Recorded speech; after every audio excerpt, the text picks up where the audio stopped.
तुळशी विवाह आपल्या हिंदू धर्मामधील सगळ्यात महत्त्वाचा सण तुळशी विवाह. तुम्हीही तुमच्या घरातील तुळशीचं लग्न दामोदर सोबत लावायचं असतं. याला आपण तुळशी दामोदर विवाह असं म्हणतो. दामोदर म्हणजे साक्षात भगवान श्री बाळकृष्ण. आता हे तुळशी विवाह किंवा तुळशीचं लग्न हे कार्तिकी एकादशीपासून ते कार्तिकी पौर्णिमेपर्यंत असतंच. म्हणजेच यंदा 2 नोव्हेंबरपासून ते 5 नोव्हेंबरपर्यंत आपल्याला तुळशीचं लग्न आपल्या अंगणात लावायचं आहे. 2, 3, 4, 5 असे 4 दिवस तुम्ही तुळशीचं लग्न तुमच्या घरात साजरी करू शकता. कुठल्या पण दिवशी जेव्हा तुम्हाला शक्य होईल.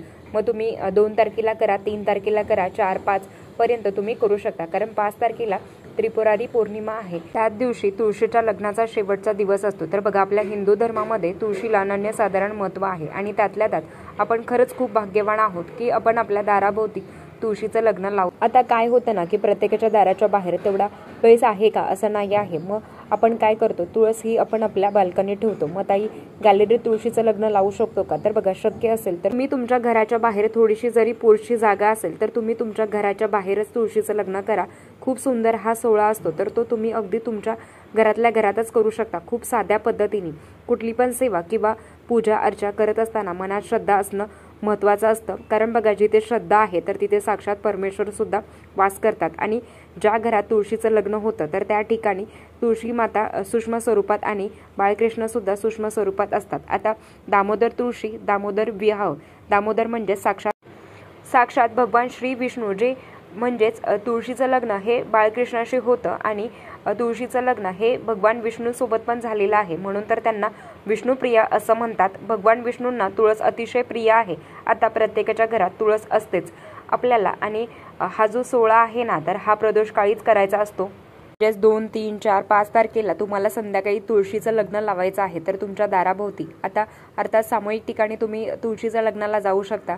तुमच्या मुलांना घेऊन जाऊ शकता. जर विवाह संबंधित काही अडचण असेल किंवा जर लग्न जमत नसेल किंवा करून इच्छित पाहत आहात, भले मग ते पहिलं लग्न असेल किंवा दुसऱ्यांदा ज्यांना लग्न करायचंय, तर काही अडचणीमुळे जर ज्यांची इच्छा असेल तर त्यांनी त्यांच्या घरातच तुळशीचं लग्न तुम्ही करू शकता. किंवा जे काही सामूहिक ठिकाणी होतात, मग प्रत्येक केंद्रामध्ये तुळशीचं लग्न होतं, मग तुम्ही तिथे जाऊन सुद्धा उपस्थित राहू शकता. कारण जेव्हा तुळशीच्या डोक्यावर अक्षदा पडत असतात तर तेव्हा आपल्या सुद्धा डोक्यावर त्या अक्षदा टाकत असतात आणि प्रार्थना करायची असते की ज्या पद्धतीने हे तुळशी माते, मी तुला अक्षदा अर्पण करत आहे, तुझ्या डोक्यावर अक्षदा अर्पण करत आहे, बाळकृष्णांच्या पण डोक्यावर आपण अक्षदा अर्पण करत असतो, तर त्याच पद्धतीने माझ्या मुलाच्या किंवा माझ्या मुलीच्या सुद्धा डोक्यावर अक्षदा पडून दे आणि तिचं पण सुयोग्य ठिकाणी लग्न जमू दे अशी प्रार्थना करायची असते. आणि बऱ्याच ठिकाणी जे लोक तुळशीच्या लग्नाला उपस्थित असतात तर त्यांचं लग्न होतंच असं म्हणतात.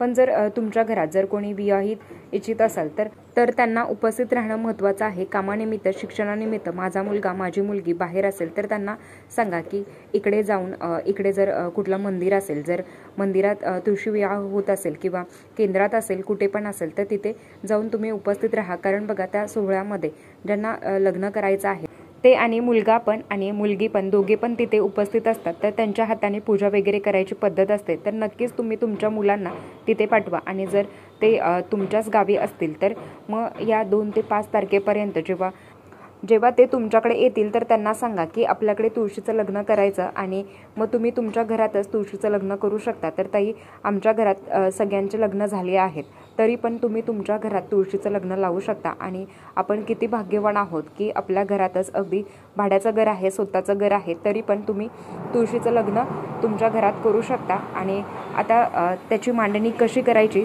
पूजा अर्चा कशी करायची ते आपण बघूया. सगळ्यात आधी तुळशीला आपण अलंकार परिधान करणार आहोत. तर तुमच्या घरात जे काही ज्वेलरी असतील तर ते इथे तुळशी मातेला आपल्याला चढवायचे आहेत.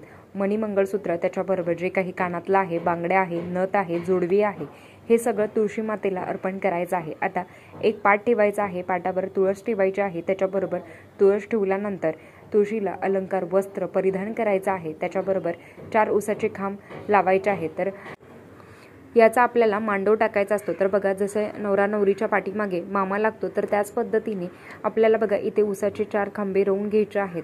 जो ऊस आहे ना, तर तो हा तुळशीचा मामा आहे, म्हणून यांनाही तेवढंच महत्त्व आहे. तर लक्षात घ्या, तर ताई ऊस नाही भेटला तर बघा काय करायचं मग. तर बघा आता त्या दिवशी बघा आपल्याला ऊस मिळून जातो. तर आपल्याला माहिती आहे की तुळशी दामोदर विवाह, दामोदर म्हणजेच काय की साक्षात भगवान विष्णू, म्हणजेच आपल्याला बाळकृष्णाबरोबर तुळशी मातेचं लग्न लावायचं आहे. तर बघा दामोदर हे नाव बाळकृष्णांनाही समर्पित आहे. आपल्याला माहिती आहे की बाळकृष्ण हे साक्षात भगवान विष्णूंचंच एक रूप आहे. तर आपल्याला तुळशीचं लग्न हे बाळकृष्णांसोबत लावायचं आहे. तर आता बघा चौरंगावर कलश स्थापन करायचा आहे. तर कलश कसा मांडायचा हे तुम्हा सगळ्यांना माहिती आहे. कलश मांडून घेतल्यावर आता जास्त काही सामान लागत नाही, कारण बघा कुठलीही श्रद्धेने करणार खूप महत्त्वाचं असतं. आता आपल्याला सगळ्यात आधी गणपती बाप्पांची प्राणप्रतिष्ठा करायची आहे. तर त्याच्या पण आधी आपल्याला दीप प्रज्वलित करायचा आहे.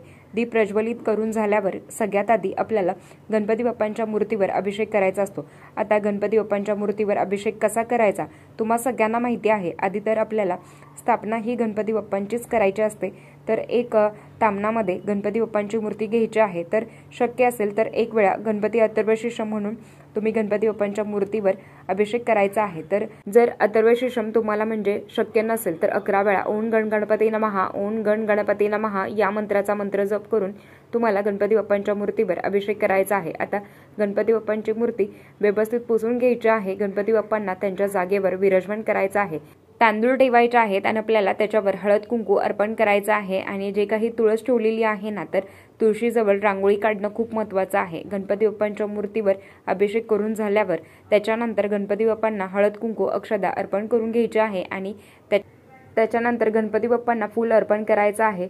फूल अर्पण तुम्हाला जर तुमच्याकडे जर लाल फूल असेल तर नक्कीच गणपती बाप्पांना लाल फूल अर्पण करा. गणपती बाप्पांना आपल्याला गुळ खोबऱ्याचा नैवेद्य दाखवायचा आहे. आणि आपल्याला सगळ्यांना माहिती आहे की आपली भारतीय संस्कृती ही मानवतेवर आणि सृष्टीवर प्रेम करणारी आहे. चराचर सोयरे व्हावेत ही एक साधी अपेक्षा ज्ञानदेवांनी व्यक्त केली होती. वनस्पती प्रेम व त्यातील एक भाग म्हणजेच तुळस. तुळस ही अत्यंत उपयुक्त वनस्पती आहे. हिंदू धर्मामध्ये स्त्रियांनी तुळशीचं पूजन करणं फार महत्त्वाचं मानलं जातं. तुळस आरोग्यदायक वनस्पती आहे. दारात तुळशी वृंदावन असेल तर हे एक ना हिंदू धर्माची खूण मानली जाते. तर हे आपल्याला सगळ्यांना माहिती आहे. तर एवढं हे तुळशीचं अनन्यसाधारण महत्त्व आहे. तर गणपती बाप्पांना गुळ खोबऱ्याचा नैवेद्य अर्पण करायचा आहे. आपल्याला भगवान बाळकृष्णांच्या मूर्तीवर अभिषेक करायचा आहे. तुळशीचं लग्न किंवा तुळशी विवाह आपल्याकडे एक खूप मोठा सणच असतो. आपण जसं की दिवाळी साजरी करतो तर त्याच पद्धतीने आपण तुळशीचा विवाह खूप मोठ्या पद्धतीने साजरी करत असतो.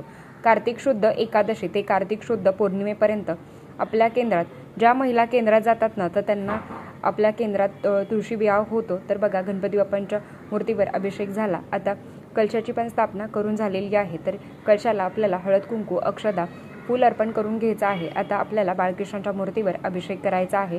आता अभिषेक कसा करतात ते तुम्हाला सांगते. तर आता बघा बाळकृष्णाच्या मूर्तीवर आणि तुळशी मातेला पण अभिषेक घालायचा. आता तुळशी मातेला अभिषेक कसा घालणार ते तुम्हाला सांगते. आधी बाळकृष्णाच्या मूर्तीवर अभिषेक करताना आपल्याला एक वेळा श्रीसूक्त आणि एक वेळा पुरुषसूक्त म्हणायचं आहे. श्रीसूक्त म्हणून एक वेळा आणि एक वेळा पुरुषसूक्त म्हणून बाळकृष्णाच्या मूर्तीवर तुम्हाला अभिषेक करायचा आहे. आता तुळशीवर कसा अभिषेक करणार. आता हे जे आपण तुळशीचं लग्न लावतो तर हे आपण संध्याकाळीच लावत असतो. तर काय करायचं आहे, फूल घ्यायचं आहे हातामध्ये आणि फूल पाण्यामध्ये डीप करायचं आहे आणि थोडंसं पाणी शिंपडायचं आहे. आणि या पद्धतीने आणि बघा तुम्ही श्रीसूक्त आणि पुरुषसूक्त थोडंसं पाणी शिंपडून तुम्ही त्यांना अभिषेक घालायचा आहे.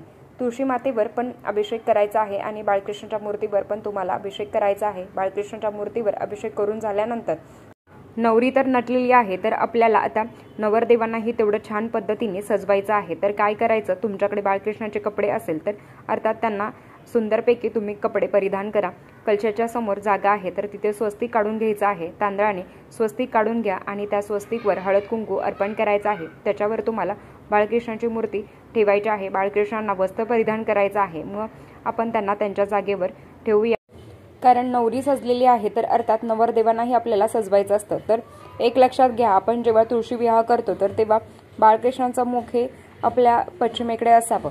मग तुम्ही मांडणी करताना पण एक गोष्ट लक्षात ठेवायची आहे की बाळकृष्णाची मूर्ती ही पश्चिम दिशेला पाहिजे.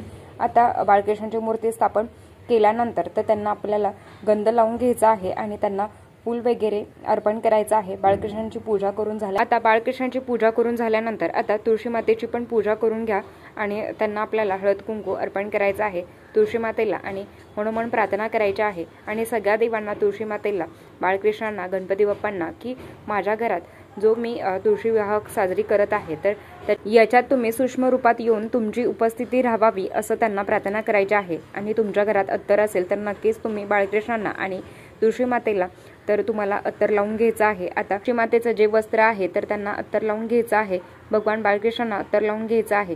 नवरदेव नवरी असेल तर अर्थात मंडोळा येणार स्वाभाविक आहे, तर मंडोळ्याशिवाय लग्न होत नाही। तर आपल्या म्हणजे मराठीमध्ये तर मंडोळ्या खूप महत्त्वाच्या आहेत। आता बाळकृष्णांना मंडोळ्या बांधू शकत नाही कारण बाळकृष्ण खूप छोटेसे आहेत, मग आपण त्यांची मंडोळी इथे ठेवून द्यायची आहे। जसं मी तुम्हाला सांगितलं की आपल्याला ना ऊस असणं खूप महत्त्वाचं आहे, तर त्या पद्धतीने मंडोळ्या असणं खूप महत्त्वाचं आहे।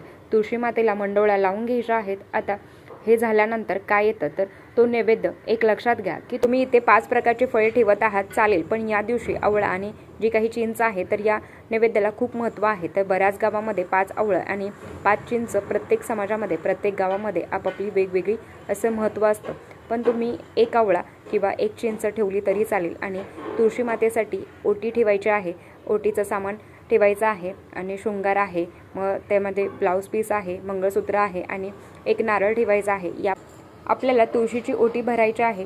नैवेद्य ठेवल्यानंतर लाह्याचा नैवेद्य देखील दाखवायचा आहे, तर हा नैवेद्य तुम्हाला तुळशी मातेला आणि बाळकृष्णांना अर्पण करायचा आहे।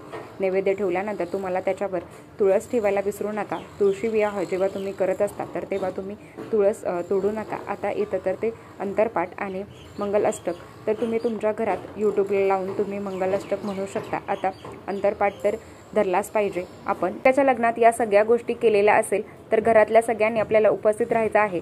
तुळशी विवाहासाठी फक्त घरातल्या स्त्रियांनीच या सगळ्या गोष्टी करायच्या नाही। अंतरपाठ धरल्यानंतर छानपैकी मंगलाष्टकम तुम्हाला म्हणायचं आहे, तर तुम्हाला गणपती बाप्पांची आरती करायची आहे, बाळकृष्णाची आरती करायची आहे। त्याच्याबरोबर जर तुम्हाला तुळशी मातेची आरती येत असेल तर ती पण तुम्हाला आरती करायची आहे। कुठलीही सेवा करत असताना मनात श्रद्धा आणि भाव असणं खूप महत्त्वाचं असतं। आणि तुळशी माता आपल्याला माहिती आहे की घरात येणारं प्रत्येक विघ्न तुळशी माता स्वतःवर घेत असते आणि आपल्या परिवाराला प्रत्येक संकटातून ती वाचवत असते। म्हणून आपल्या घरात तुळस असणं खूप महत्त्वाचं आहे। आणि प्रत्येकाच्या घर, आता तुमचं रेंटचं घर आहे, स्वतःचं घर आहे, काही पण असो, तर तुम्हाला तुळशीचा विवाह करायचा आहे। आणि काही कारणाने नसेल शक्य तर तुमची इच्छा आहे की नाही मला माझ्या तुळशीचं पण लग्न लावायचं आहे, जिथे सामूहिक विवाह म्हणजेच आता केंद्रात असतात, तर तिथे पण जाऊन तुम्ही तुमची तुळस घेऊन जाऊ शकता आणि तिथे तुम्ही तिचं लग्न लावू शकता। मंगलाष्टक म्हणताना जेव्हा 2 जण अंतरपाठ धरतात तर तेव्हा आपल्याला अक्षदा तुम्हाला घ्यायच्या आहेत आणि या अक्षदा पांढऱ्या नसाव्या, लाल किंवा पिवळ्या करून तुम्हाला अक्षदा घ्यायच्या आहेत। आणि जेव्हा मंगलाष्टकम म्हणतो तर बाळकृष्णांना आणि तुळशी मातेवर तुम्हाला अक्षदा अर्पण करायच्या आहेत। अतिशय साध्या पद्धतीने आपल्याला तुळशीचं लग्न साजरी करायचं आहे, पण तुळशीचं लग्न हे सुद्धा एक खूप सुंदर असं सण आहे, हिंदू माणसांना लाभलेला आहे। तर मी सगळ्या माझ्या महिलांना नक्कीच विनंती करेल की हो, तुम्ही ही तुळशीचं लग्न याच पद्धतीने लग्न करायचं असतं। आता याची जी उत्तर पूजा आहे तर ही कधी करायची तर ही दुसऱ्या दिवशी, म्हणजेच जर 2 तारखेला तुम्ही तुळशीचं लग्न केलं तर 3 तारखेला तुम्ही ती सगळी मांडणी उचलून घ्यायची आणि बाळकृष्णांना जागेवर ठेवायचं आणि ही मांडणी घराच्या बाहेर करायची असते।